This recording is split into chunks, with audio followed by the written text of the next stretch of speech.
חזרנו. שלום לכולם וברוכים הבאים לתוכנית ההמשך שלנו, לא רק פרשת השבוע. מוזיאון ישראל ממשיך לארח את בית אביחי, והפעם סדרת המפגשים תתמקד בספר במדבר.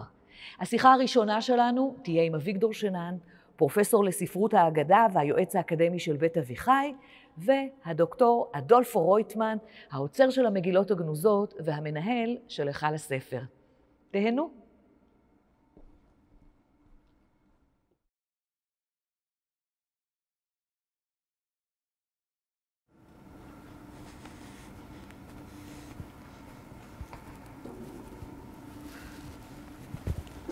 שלום, שלום.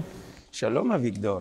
זו הייתה דניאלה שלו מן המוזיאון, המארחת הקבועה שלנו כאן בפגישות.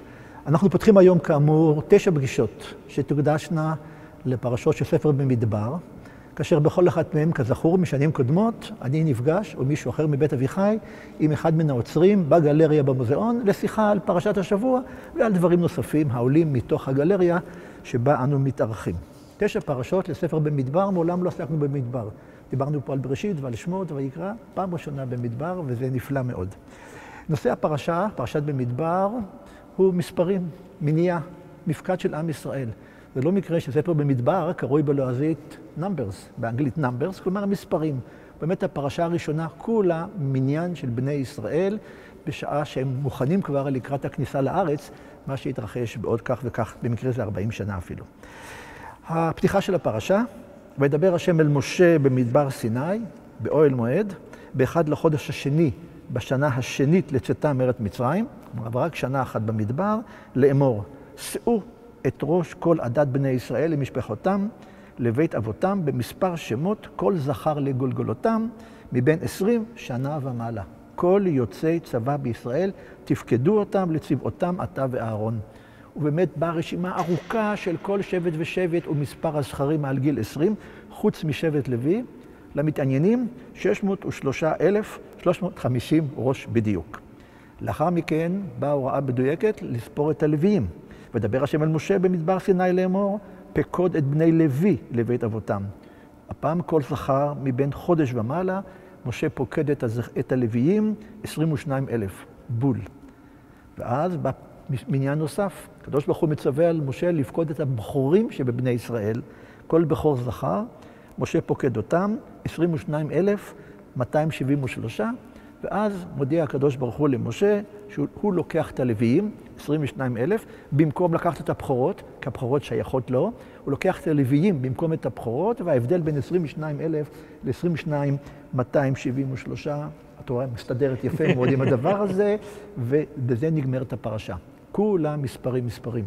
אבל אי אפשר, כמובן, שלא לדבר על המילה הפותחת, במדבר. הנושא שלנו היום יהיה עניין המדבר, ואולי מילה אחת. כאן אתה מארח אותנו? קודם כל, ברוך הבא להיכל הספר, הבניין שבעצם נחנך בשנת 1965, כדי למעשה להציג, לחקור את המגילות הגנוזות, האוצר הגדול של עם ישראל. אני זכרתי תמיד שאמרו מגילות מדבר יהודה, מגילות כת קומראן, פעם אמרו שמות רבים. מה היום השם הרשמי של האוסף הזה שנמצא כאן היום? תראה, קודם כל, אביגדור, צריכים להבדיל בין שני מושגים. קומראן זה אזור מאוד ספציפי בצפון ים המלח, ובסמוך לחירבת קומראן, ב-11 מערות נתגלו אלפי קטעי מגילות, שבעצם, הייתי אומר, לפי תיאוריה זו, לפי תיאוריה אחרת, רואים זיקה בין אותם הקטעים ובין המגילות שנמצאו באותם המערות ואנשים שגרו בקומראן. אבל גם באזורים אחרים במדבר יהודה נתגלו גם מגילות מתקופת בית שני או מתקופת בר כוכבא. אפרופו, רק לא לפני הרבה זמן, אותה ידיעה מרעישה, נכון, על קטעי מגילה ספציפית כתובה ביוונית בנחל חבר, אבל זה כבר לא אזור קומראן, אלא אזור מדבר יהודה. ולכן השם מגילות מדבר יהודה בעצם כולל גם את מגילות קומראן, אבל גם יתר הממצאים. מותר לנו להשתמש במושג של מגילות מדבר. מותר. ומדובר בכת אחת שגרה במדבר יהודה? זאת הכת? טוב, כל השאלה הזו, למה אתה מתקיל אותי כבר בפתיחת הפרשה? זו שאלה מורכבת, אז בואו נתחמק מהשאלה. לא, אני אחזור עליה, אל תדאג. מדובר פה במגילות שנמצאו במדבר, מה שמצדיק כמובן עיסוק במדבר בספרות חז"ל, וזה נפתח, ולאחר מכן באותם אנשים שגרו במדבר, ויצרו את אותן מגילות שלפני 80 שנה נתגלו לערך. בערך, כן. זה ממש אחד המהפכות הגדולות. ללא ספק. אין ספק. ובכן, מהו המדבר בעיני ספרות ההגדה של חז"ל? קודם כל צריכים לזכור, המדבר הוא מקום פתוח ואין שם בעלות, חינם. ולכן, שבוע הבא חג שבועות, ולכן קובע המדרש, מדוע ניתנה התורה במדבר דווקא? מדוע לא הביא אלוהים את עם ישראל למקום מסודר לציביליזציה, אלא השאיר אותה בוואקום התרבותי של המדבר?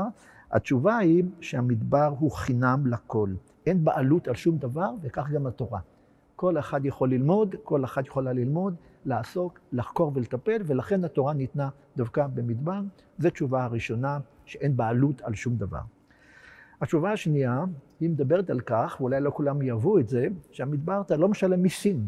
אין שם בעלות על שטחים, אתה לא משלם ארנונה, אתה לא משלם על טיפול, ולכן גם קובע המדרש, שלכן גם מי שעוסק בתורה, כלומר תלמידי חכמים, פטורים מתשלום במיסים. זה כמובן חוזר לשאלה מאוד מורכבת, שיש לה גם גלגול היום כמובן, באיזה מידה מי שתורתם אומנותם, בדיוק. פטורים מחובות חברתיות כגון תשלום מיסים, או שירות בצבא, או בתקופה הקדומה שירות את הציבור בעניינים שונים. בכל מקום, כיוון שהתורה ניתנה במדבר, העוסק בתורה פטור מכל המגבלות שהציביליזציה בעצם מחייבת. יותר מזה, אני חושב, פה אני ודאי מגיע לקבוצה של אנשים שלך, המדבר הוא מקום שקשה לחיות בו. לא קל. תמיד יש שם בעיה של מים, וזה המקום שבו אפשר לבדוק את חוסנו של האדם. לבדוק באיזה מידה הוא אדם בעל יכולת ובעל רצון ושאיפות, ומתאר לעצמי שאותם אנשים שנדבר עליהם מיד, ודאי נלחמו מלחמה יומיומית של קיום. בדיוק, הישרדות. הישרדות, שבאה לביטוי בחוסר מים, במזג אוויר, מה קורה שם?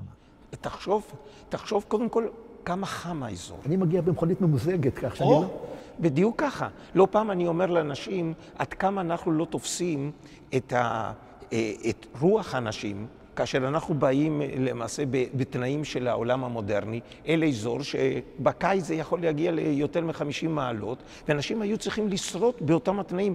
כאשר, אנחנו עוד מעט נדבר, מדובר באנשים שהם בחרו מרצונם להגיע למקום. כלומר, זה לא גלות. זה לא גלות שכפויה עליהם. זכות התרבות לשם כך. בכל מקרה זה מקום שקשה לחיות בו, ולכן אפשר לבדוק את האדם ואת חוסנו. ובהקשר הזה, כמובן, המדרשים מדגישים את העובדה שמשה רבינו נבחר לתפקידו לאחר שהיה שנים רבות רועה במדבר. ורק סיפור מאוד ידוע, נספר אותו עכשיו, כי הוא מפורסם מאוד, מתקשר לעובדה הפשוטה הזאת. הקדוש ברוך הוא בוחן את האנשים במדבר. במה הוא בוחן אותם? בראיית צאן. זה המקום לבדוק את האדם. אתה לבד. בן אדם עם צאן נתונות לחסותו, הוא יכול לעשות כל מה שירצה, יכול להתעלל בהם, או להזניח אותם. פה המקום לבדוק אם אתה ראוי להיות מנהיג. ועל משה מסופר שהקדוש ברוך הוא בחן אותו בצאן, והנה הסיפור הידוע. כשהיה משה רואה את צאן יתרו במדבר, ברח ממנו גדי אחד, ורץ אחריו, משה, עד שהגיע לחסות. המילה חסות, מילה קשה, לא ברור בדיוק מה הכוונה, כנראה אזור ירוק קשור למילה חסה. הגיע לאיזה אזור ירוק כלשהו. כיוון שהגיע לחסות, נזדמנה לו להגדי בריכה של מים, ועמד הגדי לשתות. כיוון שהגיע משה אצלו, אמר לו, אני לא הייתי יודע שרץ היית מפני שעייף אתה. עייף, בלשון מקרא, זה צמא. רצת כי אתה צמא, לא ידעתי. הרכיבו על כתפיו, תמונה מאוד ידועה של משה רבינו והגדי על כתפיו, והיה מהלך. אמר לו הקדוש ברוך הוא, יש לך רחמים לנהוג צאנו של בשר ודם, חייך אתה תראה צאני.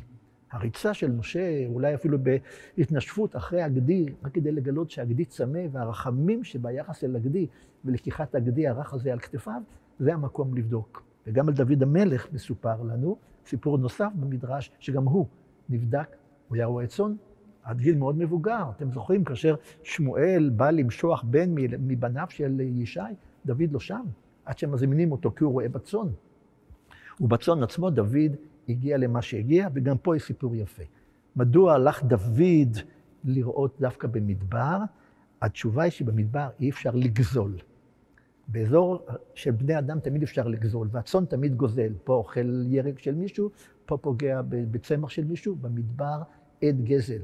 אתה הולך למדבר, זה מקום פתוח, אין בעלות, אתה לא יכול לגזול, ושם נבדק דוד, וגם שוב אמר הקדוש ברוך הוא, אתה ראוי, הוכחת את יכולתך לראות את צאני, אתה תראה את צאני. כך ששני מנהיגים גדולים, אבי הנביאים ואבי המלוכה, הגיעו דווקא מן המדבר. מקום שמבטיח את החוסן של האדם. אולי עוד נקודה אחת על המדבר, תרשה לי, בספרות חז"ל, מקום מופלא. הוא מחוץ לתחום האנושי. במדבר יכולים לקרות דברים בלתי רגילים. מים יוצאים מסלע, מן יורד בוקר וערב על העצים, צלב מגיע... זה כאילו זה עולם מחוץ לעולם הזה. נכון, זה עולם אחר. ואין שם חוקים... זהו, חוקים אחרים לטבע למעשה. גם הטבע, ונסתם גם החבר'ה שלך בקת שם, היה להם חוקים אחרים, אז זה נכון. במקום כזה יכולים יוצר, ויש למשל הרבה מאוד סיפורים על ניסים שקרו במדבר. ספר אחד, כדי שהציבור ייהנה גם מהיופי של המדרשים. הסיפור הוא על דוד הרועה.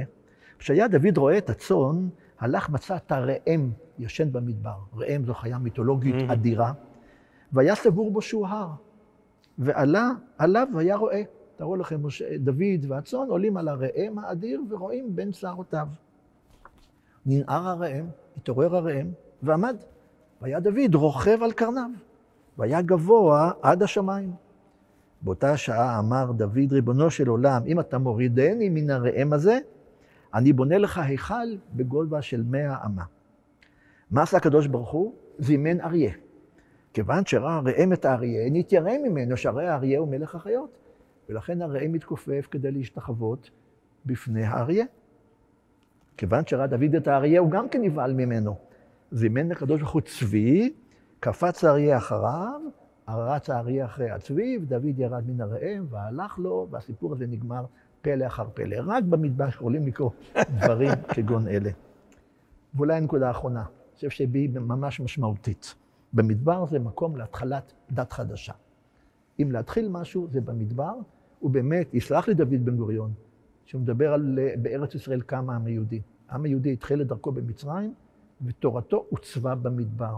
שם קיבל את התורה, שם את הרעיונות המרכזיים שהנחיל לאנושות, שבת, מוסר וכיוצא בזה, כי במדבר אין לך מחויבות, זה לא אזור שיש לו מטען עתיק של היסטוריה.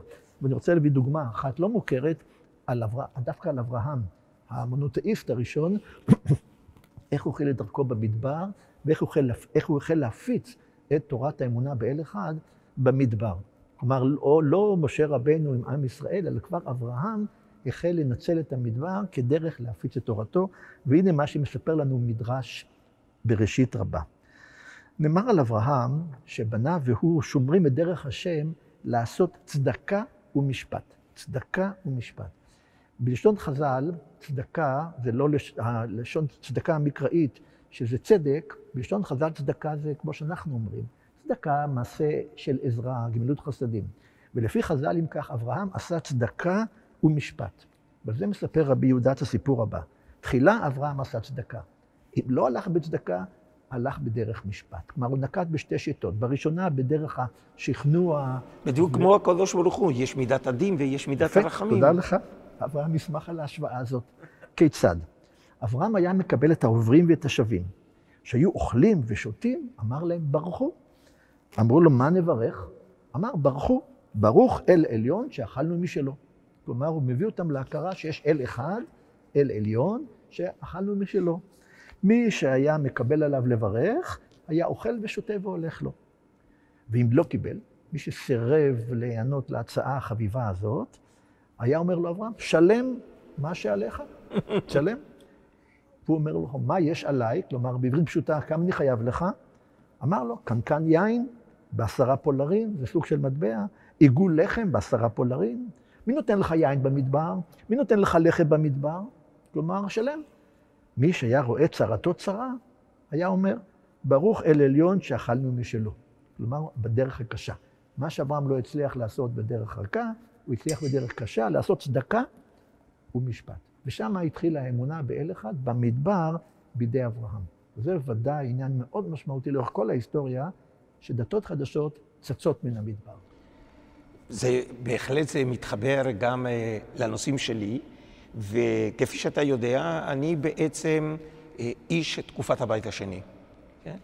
וכאן יש לנו דוגמאות שונות ומשונות, איך המדבר משחק תפקיד ביהדות תקופת הבית השני. קודם כל, מן המפורסמות, שהמדבר זה כמין טרה אינקוגניטה, זה מקום לא נודע, ולכן גם אנשים שפחדו או נרדפו היו בורחים אל המדבר, כי ידעו מי ירדוף אחריהם.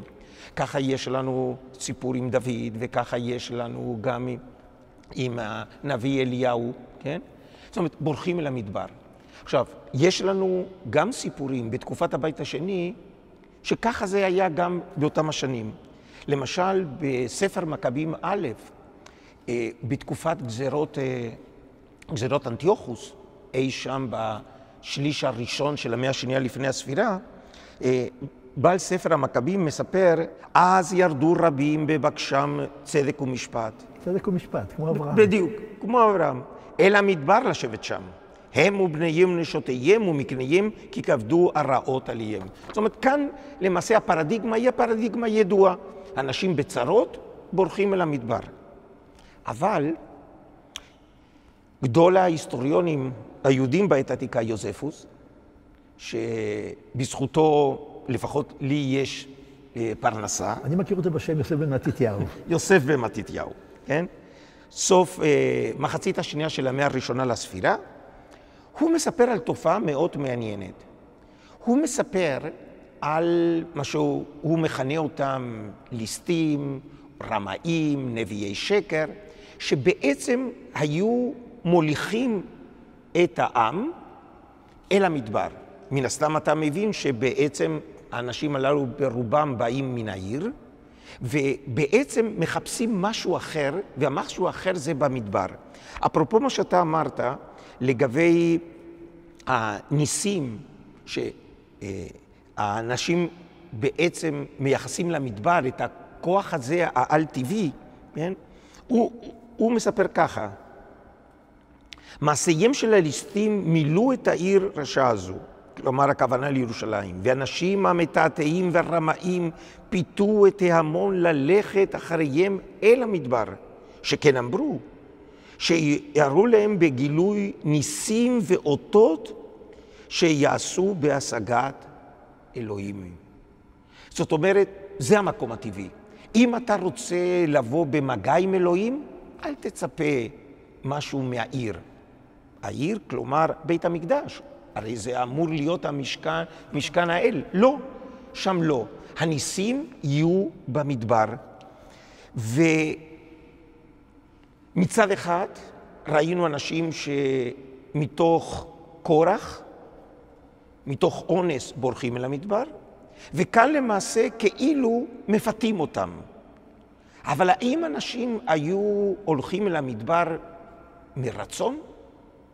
וכאן יש לנו שתי דוגמאות מאוד מעניינות, שבעצם ממחישות לנו כיצד המדבר גם מקבל משמעויות חדשות. אני יכול רגע לקטוע אותך, כי משהו לא ברור לי. המדרשים שהבאתי הם עדיין מדרשים שיצרו חז"ל. אתה מספר היסטוריה. אני מניח שאיש לא מפקפק בעדות של ספר מכבים ובדברי יוספוס, נכון? ואז? עברנו להיסטוריה, זה ברור. כן, אבל תשמע, בסופו של דבר, ההיסטוריה, אנחנו גם מכירים את המושג, יש היסטוריה מדומיינת, כן? ולכן למשל, דווקא בדוגמאות שאני אביא עוד מעט, אתה תראה שברגע שאנחנו מסוגלים להצליף מידע, אז אתה יכול לראות שהם ממקורות בלתי תלויים, שאולי יש דברים בגו. למשל, קודם הזכרתי את יוזפוס, כן? יוסף בן מתתיהו. ממשפחה מכובדת, מצד אימא מן המכבים, ומזרע כהונה. כלומר, איש אמיץ שחי חיים טובים. ואנחנו יודעים היום, גם בזכות הארכיאולוגיה, ברובע היהודי, ברובע ההרודיאני, אפשר לראות אפילו שרידים של אותם הבתים, ובאילו תנאים. והנה, מסתבר שבספר שכתב יוזפוס, שהוא למעשה הראשון שידוע לנו מהתקופה העתיקה, שהוא כותב על עצמו, על חיי יוסף, כן? דברים שספק היסטוריה, ספק למעשה מדומיינים. והוא מספר כשהוא היה בן 16. עכשיו, תגיד אביגדור, מה עושה צעיר בן 16 היום? אנחנו היינו אומרים, בין היתר, הוא מחפש את עצמו, כן? והוא רוצה לממש את ייעודו בחיים. מה עשה יוספוס באותם השנים? הרי אמרנו, הוא כהן. הוא היה אמור לשרת בבית המקדש או לעסוק בענייני כהונה. ואז הוא מספר שהוא מתחיל לעבור מקבוצה לקבוצה. אגב, אנחנו מכנים אותם כיתות, אבל זה מונח מודרני, זה מונח סוציולוגי, כן? הוא מכנה אותם ההירזיס, וההירזיס ביוונית, הלוא כל הטקסטים הללו שרדו ביוונית, בעצם הכוונה לאסכולה פילוסופית. ככה הוא מתייחס אל הפרושים ואל הצדוקים ואל העיסים. והוא אומר שהוא לא מצא מענה בעצם לצרכים הרוחניים שלו. ואז מה הוא מספר? מספר דבר מאוד מעניין. אפס כי נראה לי שעוד לא השגתי את הידיעה הנכונה. ולכן נעשיתי לתלמידו ומריצו של איש אחד בשם בנוס. זו העדות היחידה בכל הספרות הקדומה. על איש אחד, אשר כפי שנודע לי התגורר במדבר. תמיד אני שואל את התלמידים שלי, מה זאת אומרת נודע לי? מה הוא קיבל באינסטגרם, בוואטסאפ? כלומר, איך הוא יודע? כלומר, כנראה שבנוס הוא איש ששמו הולך לפניו. עד כדי כך שגם בירושלים שומעים כנראה על הצדיק הזה. לבושו היה קליפת עצים ומחלות צמחי בר, הגדלים מעצמם. ופעמים רבות ביום ובלילה היה טובל במים קרים לשם פרישות וטהרה. מה אתה אומר? עכשיו, זאת אומרת שבעצם בנוס הוא כמין טרזן יהודי, מהעת העתיקה, נכון? מה, ככה חיים אנשים? זאת אומרת שבעצם המדבר מזוהה עם משהו קמאי, משהו פרימיטיבי, במובן הטוב. כלומר, הייתי אומר שבמובן מסוים בנוס הוא כמין ההיפיס של שנות ה-60, כי מצד שני, הרי יוזפוס אומר, אצלו ביליתי 3 שנים. 3 שנים זה הרבה מאוד זמן. יחידת זמן משמעותי. עכשיו, ואם הוא מבקש ידע, זאת אומרת שהוא כנראה הרגיש מסופק לפחות 3 שנים. עכשיו, איפה אתה רוכש ידע בתקופת הבית השני, אם לא בירושלים, אם לא בתחום המקדש? זו האוניברסיטה דאז. ברור, ציוויליזציה. נכון. זאת אומרת שאולי אותו בנוס, מקורו אולי אפילו מירושלים, אולי אפילו הגיע מהמקדש. ואתה אומר, שמע, אדולפו, עם כל הכבוד, לא כתוב כאן. אבל יש לנו דוגמה של כהן אחר שהגיע מאזור ירושלים, וגם הוא היה נראה כמין איש פרימיטיבי, הלא הוא יוחנן המטביל. כל הזמן השם שלו על דל שפתיי. כן? הרי אנחנו יודעים רק מאחד מספרי הבשורה, על פי לוקאס, שהוא בא ממשפחת הכהונה. אבא זכריה היה משרת בבית המקדש כאשר המלאך גבריאל התגלה לו. ואז אנחנו מכאן מבינים שגם הוא היה כהן. אבל אין אף סיפור שבעצם קושר אותו עם עולם הכהונה. ואחרי שאנחנו שומעים על לידתו המופלאה, נאמר שהוא גדל במדבר. והנה, ספרי הבשורה, ובין 4 ספרי הבשורה הקנונים שבברית החדשה, הבשורה על פי מרקוס נחשב הקדום ביותר. שם נאמר, יוחנן היה טובל במדבר וקורא טבילת התשובה לסליחת החטאים. ויוחנן לבוש שיער גמלים ואזור אור במותניו ומחלו חגבים ודבש היער. ממש כמו בנוס. זאת אומרת, לפחות אנחנו רואים שהם שייכים לאותו סוג של קבוצה. אבל מדובר כאן באנשים בודדים, והשניים כנראה הם מורים כריזמטיים. ולכן למעשה אחד מאוד מפורסם מן הגליל הגיע כדי לשמוע את תורתו של יוחנן. בחור מנצרת. בחור מנצרת, ויוזפוס מגיע מירושלים. אבל אנחנו בזכות הארכיאולוגיה, וקודם הזכרנו למשל עולם כת קומראן, כאן מדובר בתופעה שאנשים כנראה הגיעו מרצון אל המדבר. וזה חלק מהתפיסה הדתית שלהם. שכן באחת המגילות, מן החשובות שנתגלו במדבר יהודה, הלוא היא סרח היחד. היא מוצגת כאן היא מוצגת כאן, אחד הקטעים, הייתי אומר, האמיתיים, לא פייק, אמיתיים. מגילה שהיא הועתקה שליש ראשון של המאה הראשונה לפני הספירה, ומה זה מגילת סרח היחד? סרח זה תקנון, מילה חדשה, כן? זה סוג... סמך רישכף, אני מניח. בדיוק, סוגה ספרותית שפעם ראשונה נתקלנו בה בספרות ישראל. מה זה היחד? מה? יחד זה השם שהם נותנים לעצמם. ואז בטור ח' של אותה מגילה כתוב, ובהיות אלה ליחד בישראל, בתכונים האלה, תכונים זה ההוראות האלה, התקנונים האלה, ייבדלו מתוך מושב אנשי האבל. כנראה רמז לירושלים. ללכת למדבר, לפנות שם את דרך הואה. הואה זה כינוי של אלוהים, כאשר כתוב, נכון? מן הסתם, כל יהודי צריך להביא אסמכתה, כן? למה? כאשר כתוב, במדבר פנו דרך, ובמקור יש 4 נקודות במקום השם המפורש.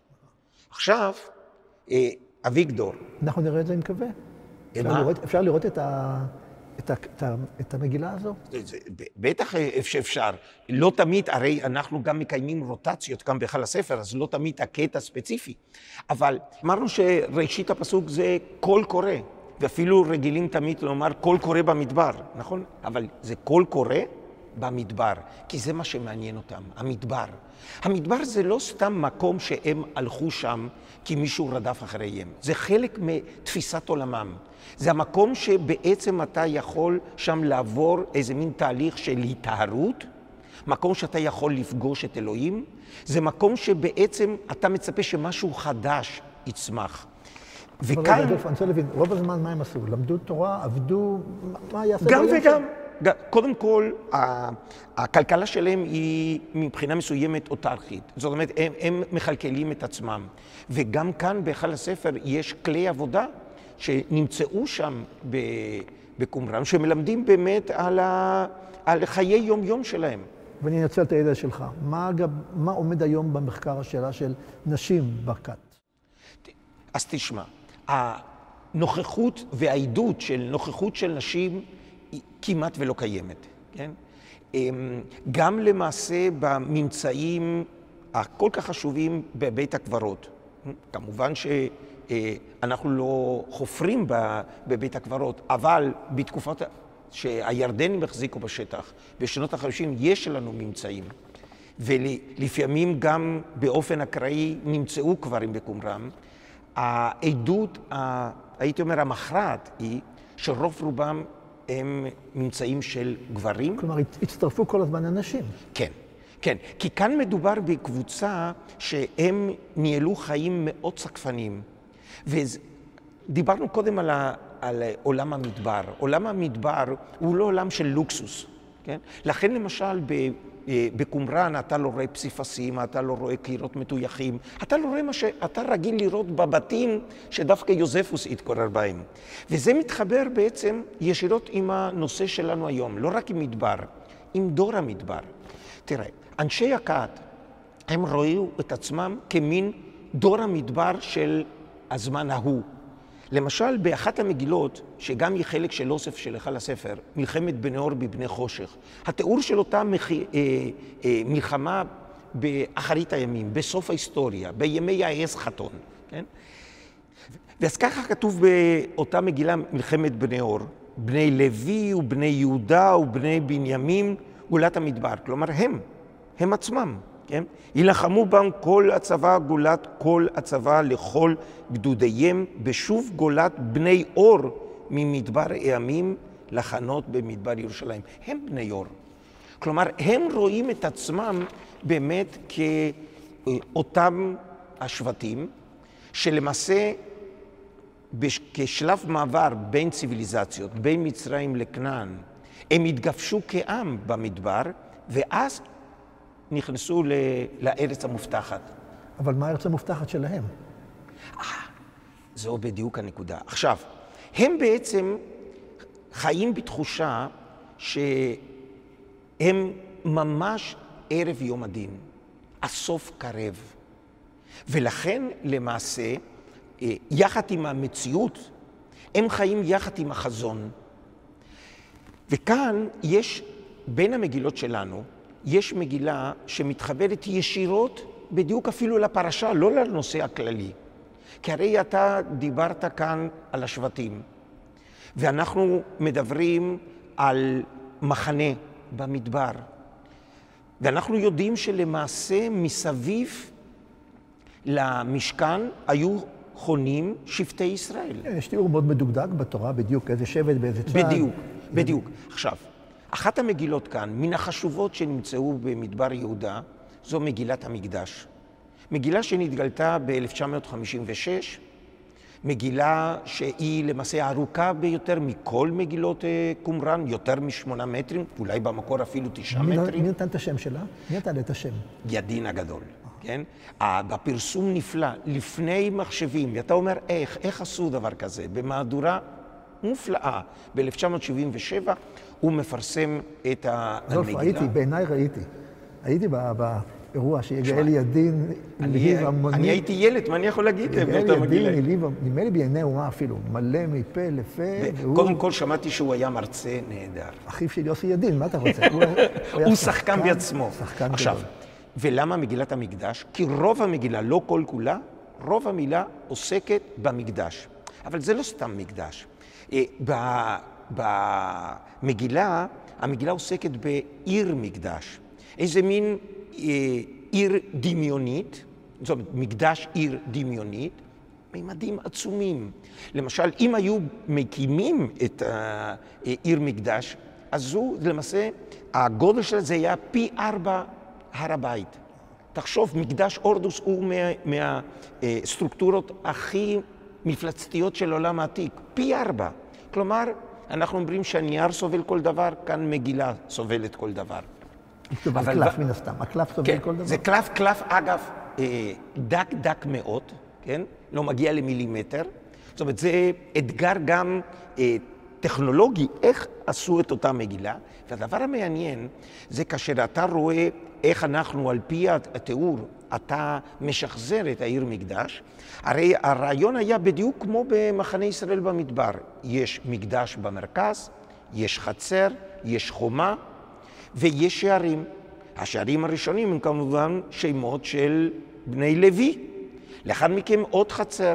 ועכשיו יש חומה עם כבר שמות של שערי, של שבטי ישראל. ואחר כך עוד סטרוקטורה שמסביב. כלומר, כי אתה צריך מה? לגונן על המקדש, לגונן על אלוהים, על התואר של המקום, כי בזה המחלוקת. עכשיו, המגילה שיש לנו היום ביד היא מתקופה הרודיאנית, סוף מאה הראשונה לפני הספירה, ראשית מאה הראשונה לספירה, אבל ככל הנראה, ככה רוב החוקרים טוענים, שבמקור הספר בעצם נכתב בסוף מאה השנייה לפני הספירה. כלומר, זה העתק כבר, זה כבר העתק. זה העתק. זאת אומרת, כאשר בית המקדש עומד על תילו, בתקופת החשמונאים. הרי אנחנו חוגגים בחנוכה, חנוכת הבית, נכון? ותיאורו. זאת אומרת שמצד אחד יש יהודים שמסתכלים על בית המקדש כביתו של אלוהים, כמשכנו, אבל יש כנראה יהודים, נוסח כת מדבר יהודה והחוג מסביב, שבעצם דווקא הם לא מחזיקים ממנו. הם למעשה לא חושבים שאלוהים נמצא שם, ולכן איפה אתה פוגש אותו? אתה פוגש אותו במדבר. עכשיו, והדבר האחרון, אתה בעצם חי במציאות שלך, אבל אנחנו תוצאה של היסטוריה, ותוצאה גם של איך אני מדמה את עצמי, לא רק מכאן אל העבר, אלא מכאן אל העתיד. ותראה, אני אתן לך חומר למחשבה. הרי תמיד אנחנו אומרים שאנשי הכת, בגלל סיבות אלו ואחרות, הגיעו למדבר. קודם הקראתי, נכון? אבל למה בחרו דווקא במקום הספציפי הזה, צפון ים המלח? איך זה מתחבר למשל להיסטוריה של עם ישראל? ואפרופו סיפור נדודי עם ישראל במדבר, כי הרי שבטי ישראל נכנסו לארץ ישראל דרך צפון ים המלח, נכון? והמקום הראשון שהגיעו אליו זה יריחו. יריחו זה סך הכל 12 קילומטרים צפונה מקומראן. כלומר, זה האזור. זה מתחבר בעצם לנקודת אפס של ההיסטוריה של האומה בארץ הזו. לא חשבתי על השאלה הזאת. זאת אומרת שבעצם, בכך שהם השתקעו בצפון ים המלח, מה הם אומרים? הם אומרים, אנחנו מתחילים מחדש. אנחנו חוזרים לאותה נקודה שממנה תצמח הגאולה. ואם בגאולה עסקינן, הרי יש תיאור נפלא בפרק מ"ז של ספר יחזקאל, שמה הוא רואה? מים זורמים מן המקדש מזרחה, ומגיעים באמת אל אזור ים המלח. ולא רק זה, הרי יחזקאל, אמנם הוא נביא הגולה, אבל הוא יליד הארץ הזו, הוא הכיר היטב את הגיאוגרפיה של ארץ ישראל. ומה הוא אומר? הוא אומר ככה, כי באו שם המים האלה, אותם המים שיצאו מהמזבח מזרחה. וירפו וחי כל אשר יבוא שם הנחל. ויעמדו עליו דבגים מן גדי, ועד אין עגליים משתוך הלחמים יהיו. למינה תהיה דגתם כדגת הים הגדול רבה מאוד. ים המלח? כמו ים המלח יקום לתחייה. כלומר שבעצם, לא, אתה אמרת לקום לתחייה, ולמה בתחייה? כי הרי למעשה אנחנו יודעים מספר בראשית, בסיפור באברהם ולוט, כאשר הם חזרו ממצרים, ואז בעצם נתן לו אברהם ללוט את האופציה תבחר, אז הוא בוחר את הכי טוב, ואז הוא בוחר באזור כיכר הירדן, וזאת למה? כי כולם משקה לפני שחט אדוני את סדום ואת עמורה, כגן אדוני כארץ מצרים. כלומר, זה היה מקום פורח, לא מה שיש היום. זאת אומרת שבעצם הם גם התכוונו בכך שבחרו באותו מקום להחזיר עטרה ליושנה. אני מניח שגם מילא שמעון פרס קרא לקיבוץ קליה ראשי תיבות של קם לתחייה ים המלח. אז הנה, דבר דומה. כלומר, אם אני מבין נכון, זה היה מאוד מרתק, אני מבקר הרבה באחד הספר, אנחנו לא ישבתי לחשוב על ההקשר הגדול הזה, הם רואים עצמם כדור מדבר. הם במקום של הכניסה לארץ. הם מצפים לגאולה, והגאולה שלהם כמובן זה חזון העתיד שלהם. נכון. והם דור המדבר. אז דור המדבר הם תופסים במשמעות חיובית. נכון? וזה מאוד מעניין אם נעבור חזרה לספרות חז"ל, אחרי שהפלגנו אל הכת ואל המדבר הצחיח הזה, אז מעניין שדור המדבר הוא מושג מאוד מקובל. כולנו אומרים שדור המדבר זה גם האנשים שלפני הקמת המדינה, דור המדבר, ולא פעם סולחים לדור המדבר, משום שהם עשויים לטעות ועשויים להיכשל, חיים לא פשוטים כל כך בדור המדבר. מה אומרים חז"ל על דור המדבר? ויש פה שתי עמדות מנוגדות, שאני לא יודע לפשר ביניהם, אולי צריך לחפש היסטוריון שיבהיר לי מה קורה כאן. תראה, במדרש אחד, במדרש ויקרא רבה, מסופר שהקדוש ברוך הוא בדק כל דבר ודבר לפני שהוא החליט על קיומו. הוא מדד למשל את כל האומות, ולא מצא אומה שראויה לקבל את התורה אלא ישראל. יש פה רעיון של הבחירה, אבל הבחירה היא לא בגלל העיניים היפות, זה לא אותנו אהבת, אהבנו ובחרת, כפי שאומרים, זה לא עניין של אהבה, זה עניין של מדידה. הקדוש ברוך הוא מדד את כל האומות ופסל אחת מסיבות שונות.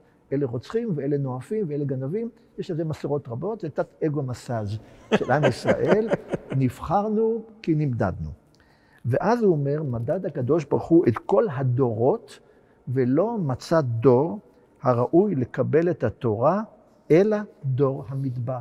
הייתם מאמין? אנחנו זוכרים את דור המדבר כדור סרבן, דור קשה עורף, דור שהוא כל הזמן תמיד מתלונן כל הזמן. מתלונן, אבל גם זוכרים מה שאומר ירמיהו. זכרתי לך חסד נעוריי, כן. אהבת גדולתייך, לכתך אחריי במדבר, בארץ לא זרועה.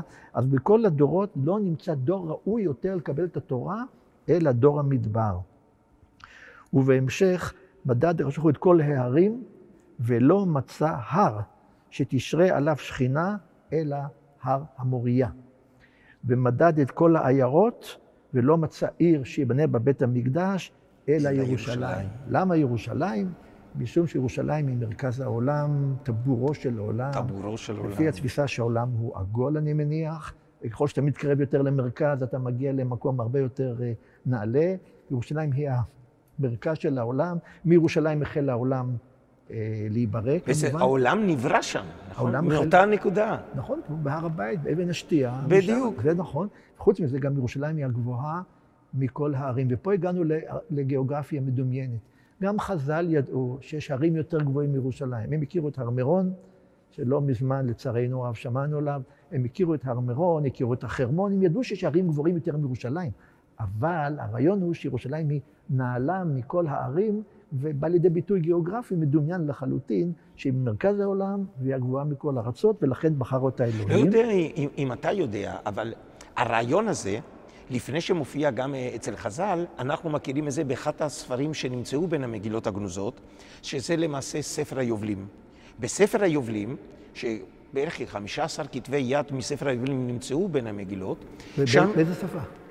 טוב, הספר נכתב במקור בעברית ונמצא בעברית. הנוסח השלם מוכר לנו בגז, באתיופית קלאסית. אבל בקומראן מצאו בכתבים עבריים. כן, ואז, ושם, למעשה, נראה לי שזה בפרק ח', כי הרי הספר משכתב, מספר מחדש את סיפור של התורה בספר בראשית.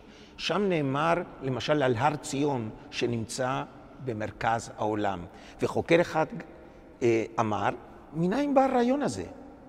כי בעצם היוונים אמרו על המקדש של אפולו בדלפי, שזה האומפלוס, בדיוק טבור העולם. והנה היהודים אומרים, לא, לא, זה לא אצל היווני, זה גם אצלנו.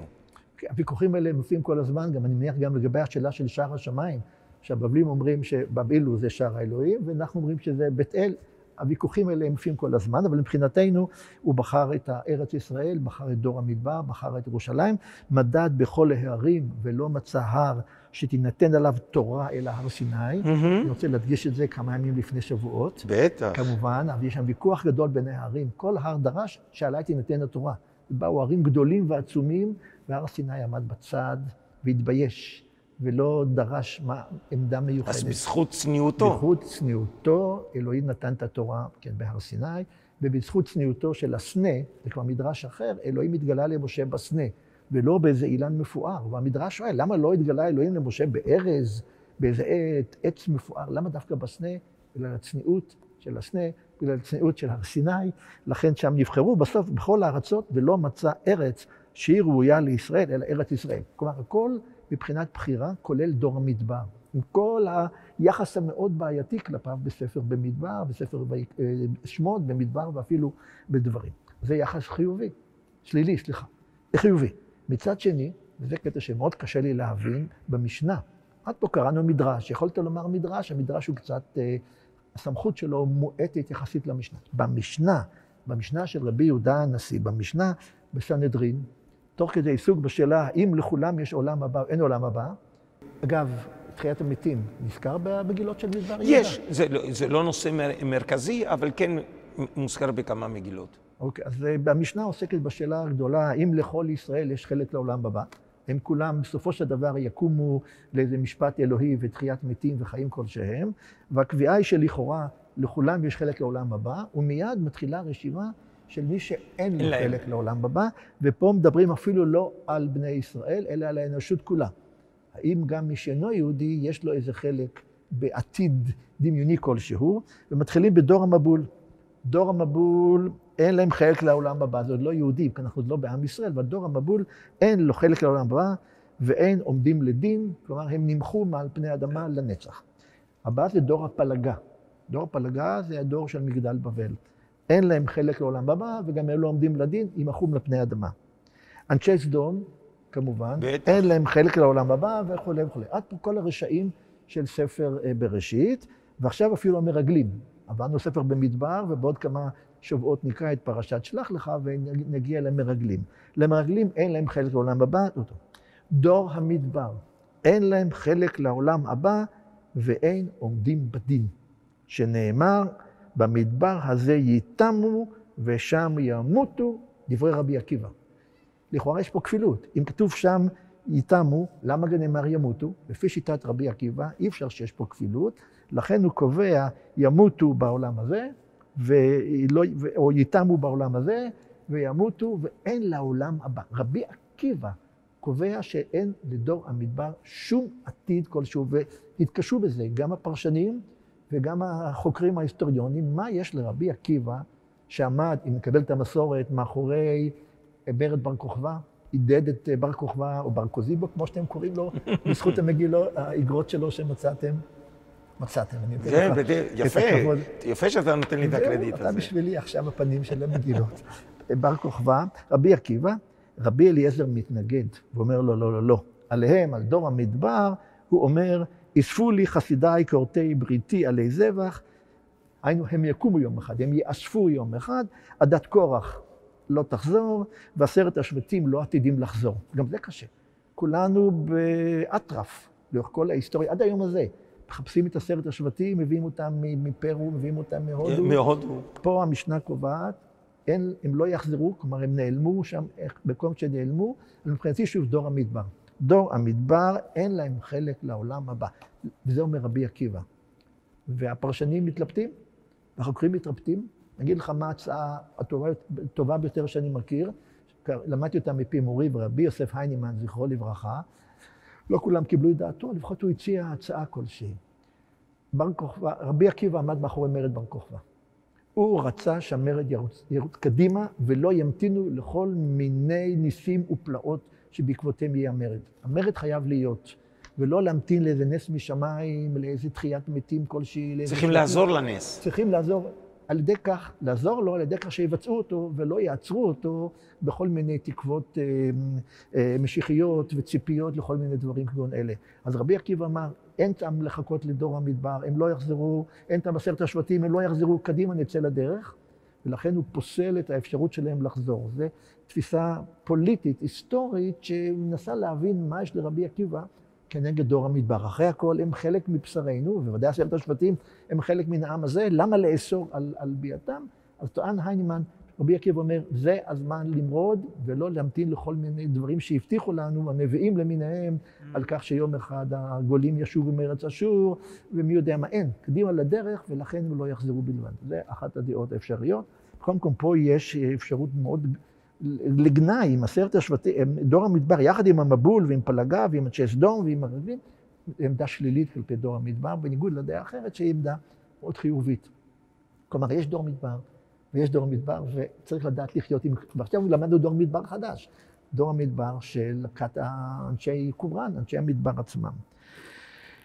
עוד משהו בדור המדבר. יש מסורת מאוד מופלאה בתלמוד הבבלי, מסכת בבא בתרא, סיפור של רבא בר חנה. הוא ידוע כמעין מינכהאוזן יהודי. הוא מספר הרבה מאוד סיפורי הרפתקאות על דברים שקרו לו בים, כי גם הים, אנחנו לא מרצים על הים, הים הוא גם כן אקס-טריטוריה. בטח. כל מיני דברים שהתרחשו לו בים, והוא מספר כל מיני מעשים שקרו במדבר. אתן לך דוגמה אחת, לפני שנחזור לדור המדבר. הוא מספר למשל, שפעם אחת הוא מספר, סיפור מאוד יפה. היינו הולכים במדבר, זה מופיע בארמית, אני מתרגם תרגום חופשי לעברית. היינו הולכים במדבר, וראינו אווזים הולכות ושומן נוטף מהן. הולכים אווזים ושומן נוטף מהם מרוב הכובד שלהם. כלומר, אווזים שמנים מאוד, שכמובן זה ודאי מעדן נפלא, שלעתיד לבוא הצדיקים בגן עדן יאכלו בין השאר גם את האווזים האלה. אמרתי להם, יש פה אחד מכם שמיועד לי, כלומר, אם אחד מהאווזים האלה מחכה לי לקראת העולם הבא, אז הוא מספר פה, זה מבודח קצת, אחד הרים את היד, כלומר, את הכנף. אווז. אווז אחד הרים כנף, ואווז אחד הרים את השוק שלו. כלומר, פולקה ופליג עליהם, אתה רוצה, במושגים שלנו. אחד האווזים הראה לו, אני האווז שמתוכדל לך, תראי כמה אווז שמן אני, ותתכונן לזה. ואז, כאשר רבא בר חנה חוזר מסיפורי המדבר שלו אל רבי אליעזר, ורבי אליעזר קנה את זה כסיפור עובדתי, כך באמת קורה, כי במדבר, אמרנו, יכול לקרות כל דבר, אמר רבי אליעזר, עתידים ישראל ליתן עליהם את הדין. או בעברית פשוטה, אנחנו נעמוד למשפט נגדם ונפסיד. כי אנחנו לא עושים שום דבר למען הגאולה. לו היינו טורחים להביא את הגאולה, כבר היינו כולם יושבים בגן עדן, אוכלים שותים יין משומר, אוכלים שור הבר ואוכלים את האווזים. האווזים שסובלים, המסכנים, הולכים בכובד רב, והשומן זורם מהם, אנחנו מעכבים את זכותם להיאכל על ידינו, ולכן אנחנו נענש על כך שלא עשינו מה שעשינו. כלומר, הסיפור של רבא בר בר חנא, שנראה כסיפור גוזמאי, מובן על ידי רבי אליעזר כסיפור בהחלט אפשרי, כי במדבר הכל יכול לקרות. מה עוד יכול לקרות במדבר? מספר לנו רבא בר בר חנא, הלך איזה ערבי אחד. ערבי זה לא מוסלמי, כי התקופה הזאת ענה המאה השלישית, אבל ערבי זה מישהו שהגיע מערב. ואמר לי, ערבי אחד, בוא אראה לך מתי מדבר.